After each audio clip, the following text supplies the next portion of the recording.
एक दूसरे के लिए बने ही नहीं हैं। हमारे बीच जो कुछ था वो सब खत्म। आखिर तुम्हारी प्रॉब्लम क्या है? ओह, तुम्हें ये सब नहीं चाहिए। आपका क्या नाम है?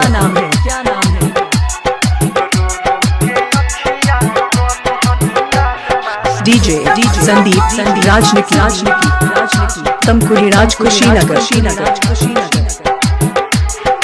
रो रो के अखिया कली हनी लाल मान जब से गई ससुरा।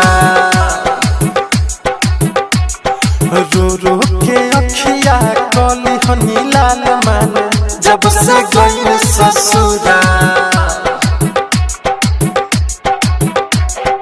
पूछे लेना कबो का बाटे हाल मान जब से गई ससुरा।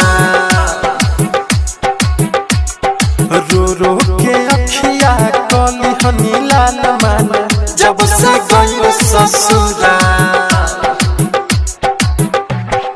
डीजे संदीप राजनिकी तमकुरी राज कुशीनगर।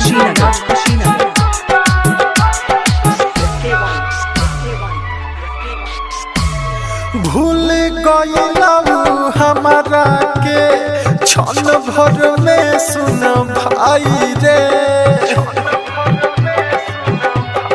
हाँ, भूल गईलू हमारा के क्षण भर में सुन भाई रे। दिलवा के दोहर तोरा के हम के तना सुनाई रे। जियल हमार कैलस काल मान जब से गई ससुरा। पूछे लेना कबो का बाटे हाल मान जब से गई ससुरा। डीजे संदीप राजनिकी गाजीपुर हारी ओम नगर।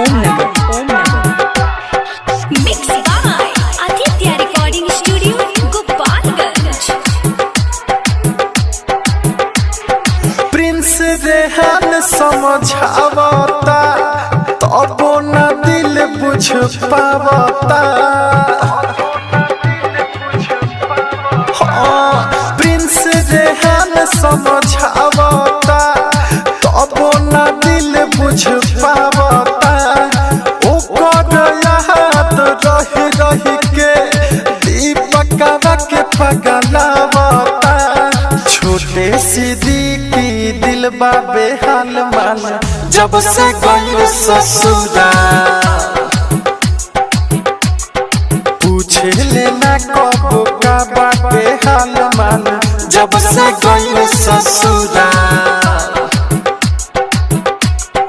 रो रो के अखिया कली हनी लाल मान जब से गई ससुरा। Mobile number 95 010 51 335।